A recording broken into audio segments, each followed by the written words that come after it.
Quilt Nation, Quilt Marine here. So it's time, okay? It's time for another pinwheel quilt. And I know you guys are probably like, pinwheel, this guy right here, I love pinwheel quilts, okay? That was one of the first quilts that I was really attracted to, and I still haven't forgot that attraction that I have for them.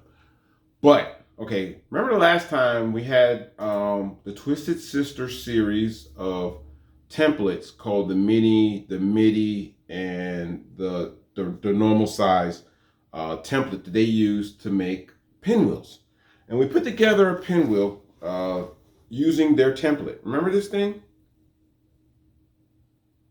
I know everyone's probably like, what? You made that little thing? Yeah, I know. I get it. I understand. Okay. But I was only testing it out and I wanted to see how it came out.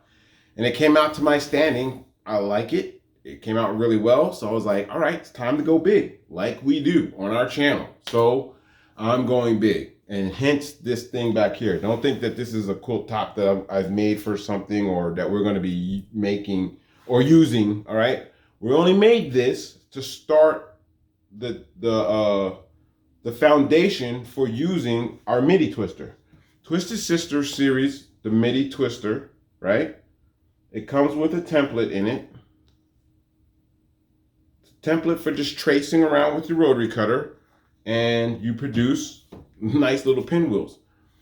Side note, all right? So when you're using it, when you come up with these, all right, when you build these things, all right, there's going to be not a lot of waste, but there's going to be a lot of, how do you say, a lot of leftover scrap, all right? But you can use a lot of it for later on if you're definitely going to use an emotional blocks or crumb piecing or whatever. But I call it emotional blocks because that's what I go to when I need time to myself. But I went with, what's suggested, okay, 6.5 by 6.5 inch squares.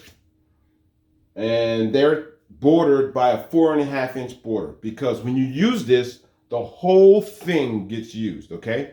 The border gets used and every block gets cut, okay? So I went large because I wanted to, because after all the cutting, it's going to reduce down in size dramatically. But I wanted to at least start big, maybe in middle ground a little bit. But that's where we're going with this, okay? So we're going to be using the midi twister to build a quilt top of pinwheels, all right? We're back on pinwheels. I love pinwheels. All right, so look, after this one, we'll leave pinwheels alone for a little while. We'll move on to something else, okay? But I'm trying to gather some supplies for another quilt top that I really enjoy doing, Georgia Beauty, and we'll go there, okay? But this is what we got. So when we come back, we'll start, I guess we'll start dicing this thing down, okay? We'll start cutting and slashing and not prices, all right?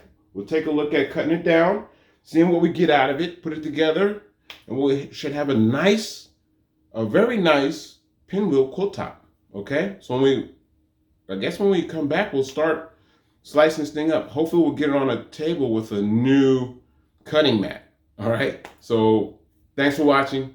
Please subscribe. And remember, it's only fabric and it's only thread.